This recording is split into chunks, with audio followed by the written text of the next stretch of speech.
Round, a recap of stories that made headlines during the week. I'm Teniola Shobowale. The headlines. Federal government condemns travel restriction of Nigerians by United Kingdom's government, calls it unjust and discriminatory. Federal High Court Abuja fixes December the 13th for hearing of case by the 36 states against the federal government on $418 million deductions. President Buhari commissions locally built vessels by Nigerian Navy engineers in Lagos. Plus, at least 54 people killed as trailer carrying Central American migrants overturns in Mexico. That's News Round in View.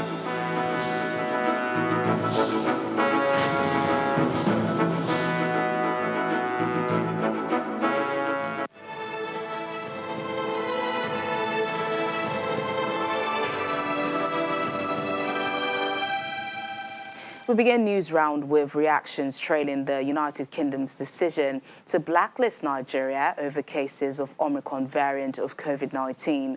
The Minister of Information and Culture, Lai Mohammed, condemned the move and called on the UK government to rescind its decision immediately. Speaking at a news conference in Abuja, the minister describes the decision as unjust and discriminatory.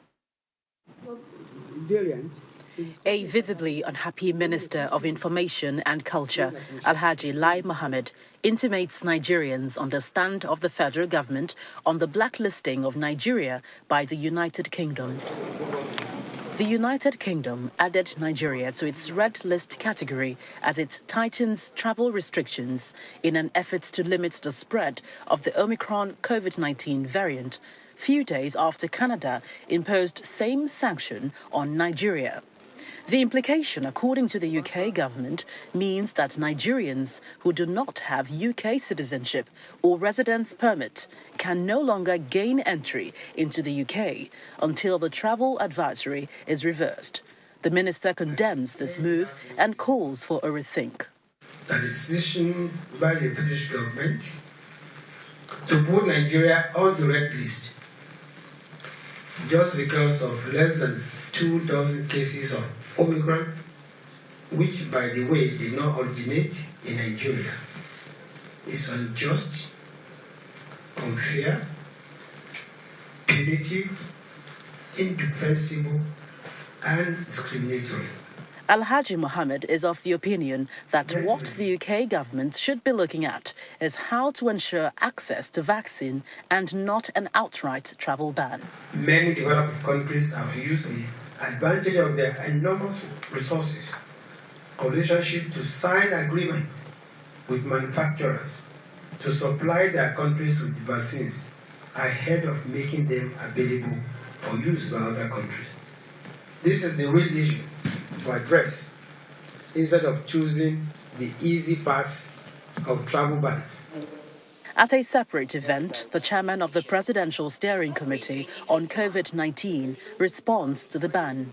The British government have decided to add Nigeria to the red list. We are reviewing that, we are looking at it, and Nigeria will respond appropriately. We would meet over it and look at all the issues that have been raised, and a response will come out of that. The federal government insists that the COVID-19 pandemic has been properly managed by Nigeria and as such should be commended for its efforts so far. Well, still on the UK's COVID-19 red list, the Senate is condemning in strong terms the country's inclusion of Nigeria without justification. The House of Representatives is also asking the Foreign Affairs Ministry to interface with the UK government to reverse the decision to ban Nigerians from the UK. These resolutions were reached after the Senate and House of Representatives debated the matter in their chambers on Tuesday. We are worried that targeting African countries in the COVID-19 travel ban amounts to profiling and discrimination, as well as an attack on our cordial diplomatic relations with the UK. Senator Ike Ekweremadu's remark is an opinion shared by some Nigerians who feel the country is being unfairly treated by the UK government because of the confirmation of the Omicron variant of COVID-19 in the country. The Nigeria Center for Disease Control has confirmed 6 cases of the Omicron variant in the country, and Canada as well as the UK have banned Nigerians from visiting the countries as part of new measures to prevent the spread of the variant. However, the Senate wants British authorities to consider removing Nigeria from the COVID-19 red list and be sensitive to the diplomatic relationship between the two countries in taking decisions that affect Nigerians. Condemn in strong terms the UK government inclusion of Nigeria in the COVID-19 red list without justification. We also worry that Nigerians with genuine need to visit the UK within this period will be denied visa, and those with visa will not be allowed to enter the UK. I believe that Nigerians deserve a better treatment from the British government, and I'm using this opportunity to urge the British Parliament to mount pressure on their government to remove Nigeria from the so-called red list. The House of Representatives is also asking the Foreign Affairs Ministry to interface with the UK government to reverse the decision to ban Nigerians from the UK. The House is worried that the decision will affect Nigerian students in the UK who may be unable to return for the Yuletide celebration. The House therefore disturbed that if the government does not urgently engage the authorities of the United Kingdom, this decision will have a significant impact on businesses and travelers intending to carry out lawful transactions in the UK, as opportunities and investments already made will be lost, hence the need for a quick interface. The British government said. However, a lawmaker is concerned about the low number of Nigerians who have been vaccinated. Vaccines are there. Nobody wants to take. Nobody is wearing masks. We think it's a joke, and we are losing lives. The House directs its committees on health and foreign affairs to interface with the Presidential Steering Committee on COVID-19 on best ways to resolve the matter. Linda Akibi, Channels Television News. Meanwhile, the Presidential Steering Committee on COVID-19 has led a national summit in Abuja to develop a framework to actualize Nigeria's commitment to the international goal of ending the COVID-19 pandemic by December 31st, 2022. Chairman of the committee, Mr. Boss Mustafa, notes that the forum provides an opportunity to identify successes, gaps and lessons learned from the management of COVID-19 and build a better health system. The Senate President, Senator Ahmed Lawan, is one of the dignitaries attending the National Summit on COVID-19 organized by the Presidential Steering Committee in Abuja. The summit, which also has representatives of the diplomatic community in attendance, aims to enable the government to build back from the pandemic as Nigeria targets eliminating the virus by the end of 2022. We are here to assess the level of impact of our national response and develop strategies as we push through the last mile to end the pandemic while we build back better. Consequently, this summit is a follow-up towards Nigeria's commitment to the ambitious global agenda movement to end the COVID-19 pandemic by the year 2022 and building back better. Over the years, Nigeria has continued to grapple with seasonal outbreaks of diseases. Even though these outbreaks have overstretched the health system, it does appear that the main challenge which has weakened the country's health system is the lack of financial accountability. In an emotionally packed presentation, one of Nigeria's foremost virologists, Professor Oyewale Tomori, describes the lack of financial accountability in the health system as the real enemy of the people. Our underdevelopment and backwardness rest on 4 pillars. They are the real enemies of our nation. And they are the 1, lack of patriotism, self-interest, corruption, and 4, shamelessness. Mr. President, sir, and distinguished people who are here, anytime I think of Nigeria, I have Nigeria in my mind. I speak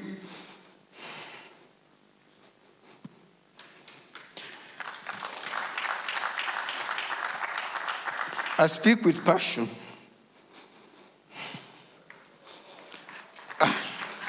I'm deeply emotional. There's fever in my body, pain, racks the entire body. And I have to hold on to something to steady my strength. I have to hold on to something to steady my stand. I have wept for this country on several occasions. I will try not to do so today, but it looks like I'm failing. To build back better, Professor Tomori canvasses the urgent need to address the accountability issues in the sector. If we must reposition our country to end current and future diseases and pandemics, we must start with building back better those aspects of our culture that revered honor, that treasured integrity, that prized probity, that appreciated accountability, that valued transparency, that embraced honesty, that practiced fairness, that ensured equity, that dispensed justice fairly, and which cherished patriotism. A standing ovation for Professor Tomori.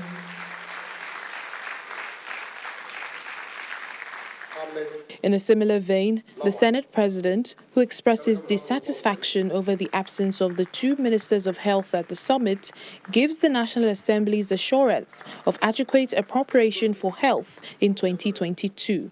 But this promise comes with a condition. In the 2022 appropriation, which is likely to be passed by the 14th or 16th of this month, whatever is necessary will be provided, but there is a condition.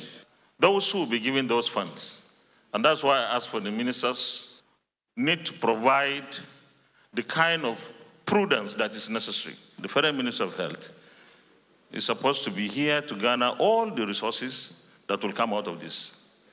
And as politicians and political leaders, we're supposed to be very serious and committed to the health of our people. The Minister of Health, Dr. Osage Ehanire, who came earlier to the summit, left the hall without any presentation.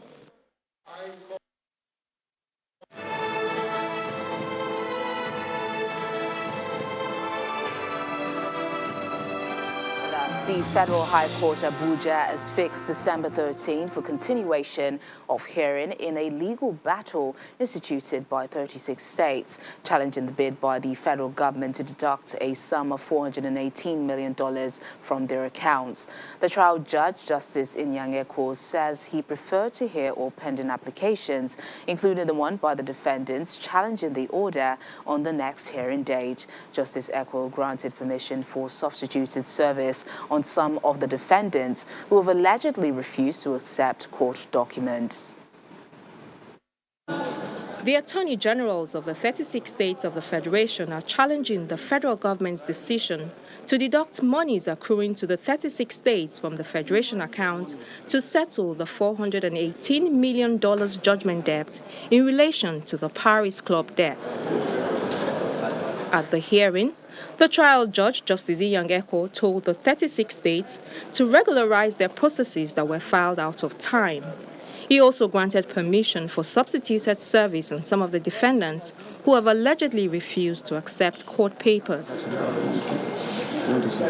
The motion for regularization and for substituted service granted by the judge was moved by the counsel to the states, Senior Advocate of Nigeria, Jibrin Okutepa. The court had agreed with us and has adjourned to 2 p.m. on 13th of December to listen to our motion ex parte to restrain the federal government from taking the money of the state, a whooping sum of $418 million. When Nigeria is going to countries that are less endowed than us, and we want to take that money from the state are saying, look, don't take our money. We are not judgment debtors. You didn't get judgment against us. Some of the defendants tried to argue their applications, asking the courts to discharge the order granted in favor of the states against the deduction of the money by the federal government. They expressed displeasure over the way the Paris Club refund was being politicized by the plaintiffs. A judgment of court subsists until it is set aside by a higher court or by the same court. My client did a job for 774 local governments. The job was verified by the Directorate of State Security and confirmed done. And then judgment was given in his favor. In our view, we have put all the processes before the court. We strongly believe that the court will see the abusive nature of this process and that justice will be done. The states are alleging that the purported contracts executed for them by the said contractors are not known to any of them, as they were also not a party to any judgment or court action that resulted in the judgment debts. If anyone still has doubt about whether power will be handed over to winners of the next general elections, that has been cleared by the president, who has vowed to not only do that, but also ensure free and fair polls in 2023. President Muhammadu Buhari gave this assurance in his remarks at a virtual summit for democracy organized by U.S. President Joe Biden, promising Nigerians and the international community that there will be a peaceful transfer of power. In a statement released after the virtual summit, the president explained, as we count down to our next general elections in 2023, we remain committed to putting in place and strengthening all necessary systems to ensure that Nigeria will not only record another peaceful transition of power to an elected democratic government, but will also ensure that the elections are conducted in a free, fair and transparent manner. He also promises that Nigeria will continue to support the democratization processes in West Africa and the African continent, expressing regret that the democratic gains of the past decades in the region are currently under threat. According to President Buhari, the security challenges facing the nation pose a threat to democracy. He calls on global partners to support Nigeria's efforts in tackling insurgency and terrorism. He also notes that Nigeria has had over 2 decades of uninterrupted democratic governance and remains committed to upholding the core values and principles of democracy. The president has commissioned and inducted 7 naval ships, including the Seaboard Defense Boat 3, also known as NNSOG, built by the Nigerian Navy at the Naval Dockyard in Victoria Island. NNSOG is the 3rd in the series to be locally built at the Naval Dockyard Limited, solely by Navy engineers after the successes of NNS Adoni and NNS Karadua, commissioned by President Muhammadu Buhari. Speaking at the event, the president said the new inductions to the naval fleet would boost their capability in securing Nigeria's maritime domain. The Nigerian Air Force plane pulls up to the presidential wing of the Murtala Mohammed Airport, Lagos, and the president alights to a warm reception. On hand to receive him is the governor of Lagos State, Babajide Sanwo-Olu, alongside members of the state and party executive. Quickly, he leaves for the Naval Dockyard on Victoria Island on board a helicopter, where he is expected to commission and induct 7 Nigerian naval ships. Meanwhile, at the Naval Dockyard, dignitaries including past and 7 military personnel are already on the ground awaiting his arrival.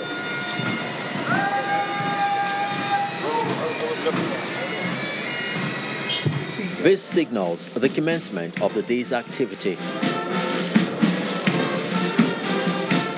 Of the 7 vessels to be inducted is a locally constructed Seaboard Defense Boat SDB-3 christened NNSOG. It's the 3rd of its series built by the Nigerian Navy, following the successes of NNS Andoni and NNS Karadua. With 2 more in the offing, which are SDB-4 and 5, the Chief of Naval Staff, in his opening address, assures the President of the Navy's preparedness to take on the task of building and delivering the vessels on schedule. Evidently, the experience garnered so far, the Naval Dockyard Limited is adequately poised to take on this challenge and in pursuit of the federal government of Nigeria's local content development efforts. The president takes on his assignment at the event, commissioning and inducting the 7 ships, helicopter, other gunboats, as well as laying the key for SDB 4 and 5. And be on hand to commission it on completion of its... In his speech, the president highlights the role of the Navy in sustaining the nation's economy through its maritime operations and hopes the added fleet will further boost their efforts. We should note that we are in a critical period where our country is faced with a serious decline in our revenue and the security challenges we are facing.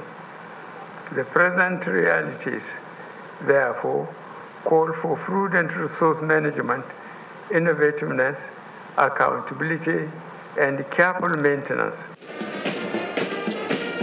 With a steady decline in piracy activities on the Gulf of Guinea, as reported by the International Maritime Organization, this induction seems like a welcome development. Chris Alems, Channels Television News. We end news round on a rather sad note, and in Mexico, where authorities say at least 54 people have been killed and scores more injured after the truck they were being transported in crashed. More than 150 people said to be migrants from Central America were crammed into the truck's trailer when it rolled in southern Mexico. The accident is one of the deadliest involving migrants in the country in decades. The horrific accident occurred in the southern Mexican state of Chiapas after a large trailer carrying migrants overturned on a dangerous curve. At least 54 people, most of them migrants from Central America, have been confirmed dead. Graphic images show victims, including children, strewn across the road next to the overturned truck. Authorities say more than 150 people were crammed into the vehicle. Fortunately, the reaction from all institutions, Red Cross, firefighters, civil protection, was really fast. We hope that the about 45 people injured and taken to various hospitals will be able to recover. This is one of the worst accidents to befall migrants risking their lives to reach the United States. Migrants fleeing poverty and violence in Central America typically trek through Mexico to reach the U.S. border. Many pay smugglers who illegally transport them in crowded and dangerous trucks on the long journey.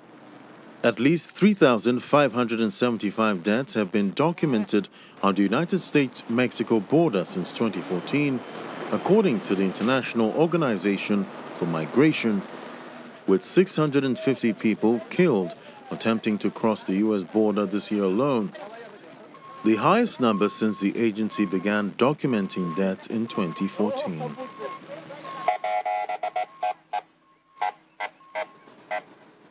And that's News Round this week. Thank you so much for watching. I'm Teniola Shibowale. Enjoy the rest of your weekend.